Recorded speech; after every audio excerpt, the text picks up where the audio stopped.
Everyone's in panic mode right now. In some cases, rightfully so. And there is some adjusting and adapting that needs to take place coming out of 2 weeks of football. But there are other situations where we need to have more patience, especially when the signs were there that there could be a waiting game for Hendy, or it could be a waiting game for Travis Hunter, or potentially even a player like Hampton until Hampton fumbles the ball. Now we have evidence and a reason, because Harbaugh sits him and puts Najee out there at the end of that game in week 2. You know what I'm talking about if you watched it. There's kind of tangible evidence to say, I don't know anymore. But there are players like BTJ. There are players that have some real upside at the cost of entry, the new cost of entry. You're not buying BTJ at his 9, 10, 11, 12, 13 overall value like you did on draft day, or like the current owner did on draft day. You're now getting to go get BTJ for his newfound value. And I know BTJ was a guy I wanted to go get before week number 2 kicked off, and it didn't work out well. But I still think the opportunity's there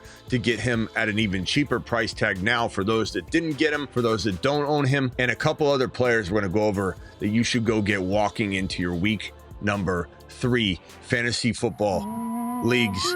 Evans, Flowers, Brown, Rice, Hendy, Harvey, Thomas, London. We'll throw 2 more on the screen. The Fantasy Football Show begins right now. From the FantasyFootballShow.com studios, it's the Fantasy Football Show.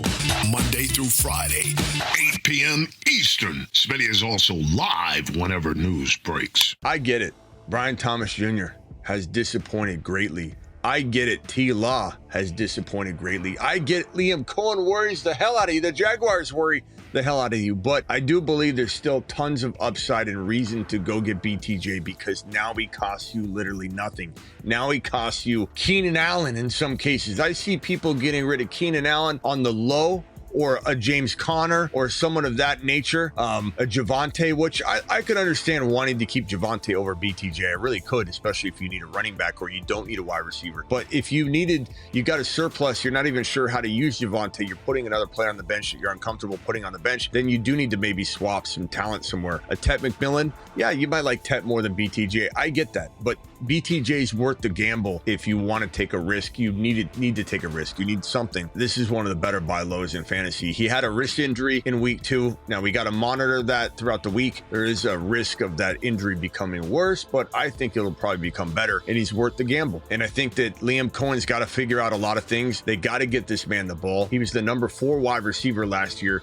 I'm not going to lose faith that he could be a top 10 wide receiver this year. And Travis Hunter too is another player to consider not getting rid of on the cheap, maybe getting thrown into a deal. I do believe Liam Cohen's offense, parts of it look really good. ETN, the running game, I think they'll figure out the passing attack a little more. Even if T-Law is not magnificent, there's a lot more value to be had here than I think we see right in front of us at this moment. So definitely one of the better buy lows at wide receiver because of the new cost of entry.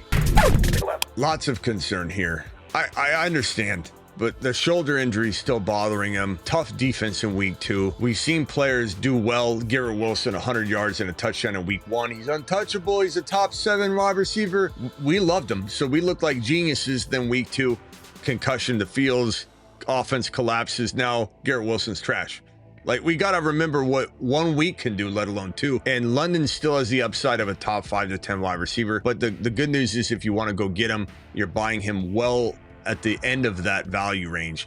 I think you're not going to get him for much less than a late wide receiver 1 in fantasy, but you're certainly getting him. You know, you equate other running backs and tight end options in that ranking, and he's no longer, he might be bottom of the top 10 wide receivers, but that puts him in clear into deep round 2 value equivalent if we're talking about trade.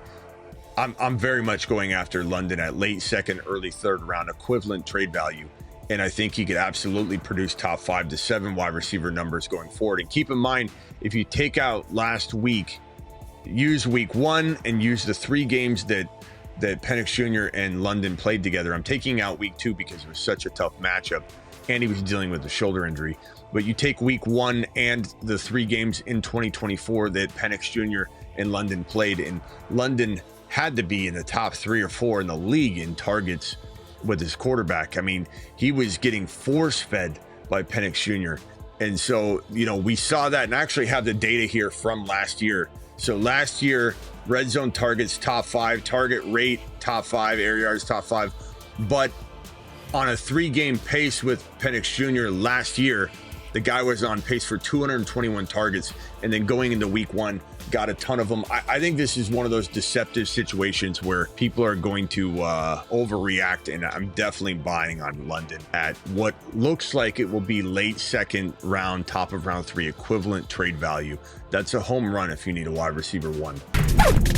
I don't know when Harvey's going to pop off. I don't think anybody can give you the answer to this question, but I still believe in the talent. I still believe that Sean Payton will want to use him at some point. I still believe that J.K. Dobbins will have a tough time staying healthy. I know there's other running backs involved too, but I still very much believe that this guy, when he gets a chance, coming out of week 1, I think he'll do well. Coming out of week 1, he was number 6 in the league in rushing yards, tied for 6 in the league. He was top 5 in yards after contact, and then week 2 happened where he wasn't utilized. Everyone was very excited about him coming out of week 1. This might be a week 5 or 6 unveiling. And keep in mind that Chase Brown last year, if anybody remembers, did nothing in week 1, did nothing in week 2, did nothing in week 3, and blew up in week 4. Let's not forget Jahmyr Gibbs' rookie season. When Jahmyr Gibbs was a rookie, he did nothing in week 1, nothing in week 2, nothing in week 3, nothing in week 4. I don't think he played week 5 and 6.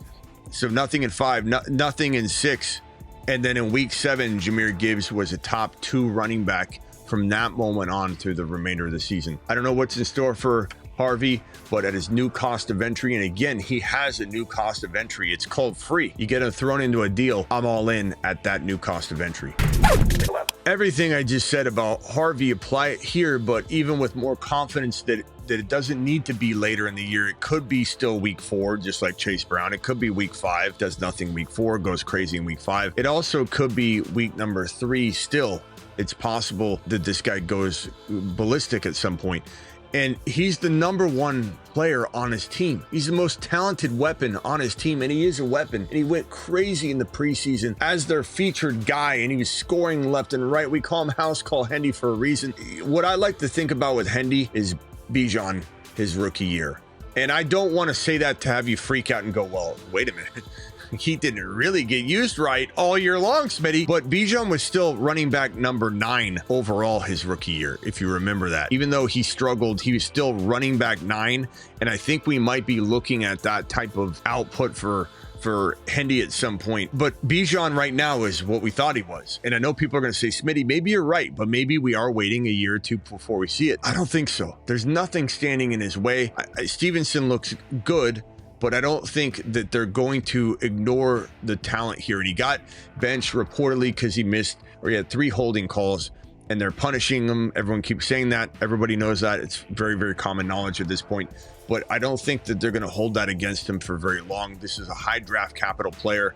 It's crazy that he's not being used right now. It's wild to me. But again, Chase Brown, I have to remind you that Chase Brown did nothing in week 1, did nothing in week 2, did nothing in week 3, and blew up in week 4 on. He's a top 5 running back from this point on.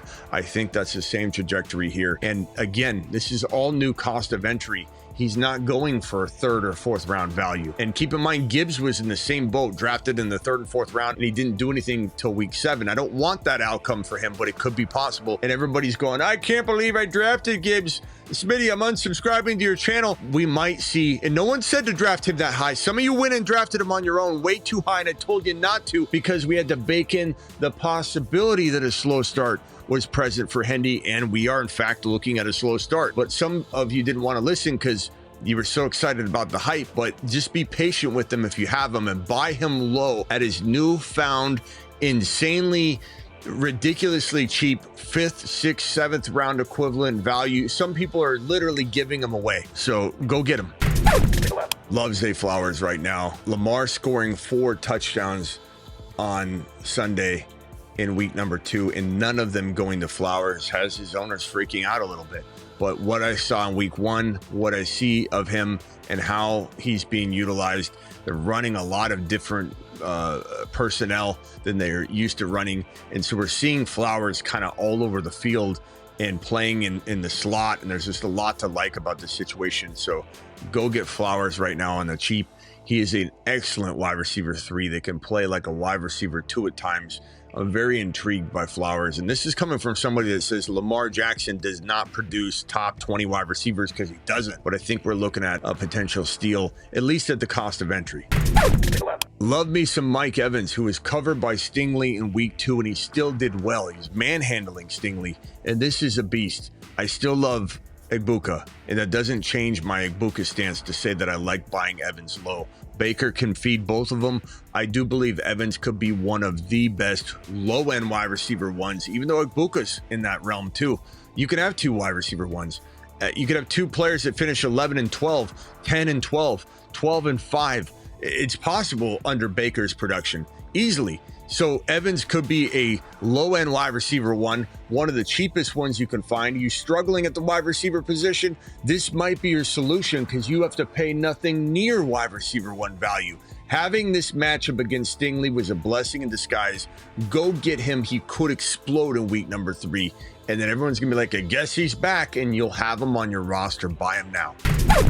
I think people are going to panic about no Joe Burrow. Joey B injured, and that's going to panic people to the point where they're saying, I don't know what's going to happen here. But the thing is, they're going to run everything through Chase Brown now. Not that they weren't going to anyway, but this is going to be the Chase Brown show. They have to keep Browning in a position where he's upright. They have to make the defense respect the run so that Browning can get enough movement and room to navigate this offense and get them some wins while they try and stay afloat awaiting Joe Burrow's return. So I think while, Chase could go down a little bit, Jamar Chase in value, just because maybe the touchdowns won't be there, but they'll still feed him a lot of yards. But it's kind of like a little bit of a watered down version of Chase that you're going to get. It's still top 5 capable, top 5 to 7 capable, but maybe he's not wide receiver 1 this year because of this injury to Joe Burrow. But Chase Brown's the one player that I feel like is a little more protected to continue marching on and playing amazing football. I'm buying Chase Brown everywhere I can at what appears to be freak out value that's nowhere near 12 or 13 or 14 overall, whereas that's the price you paid on draft day if you drafted Chase Brown. He looks like he's going for a panicked top of round 3 type equivalent value all day long. I'm trying to buy into that. And if I've got this shaky running back situation, this is probably the saving grace that you could go find. Rashee Rice, we're 1 game closer to him coming back now. So now instead of 6-game suspension, which, that didn't change, but now you're 4 games away from him coming back.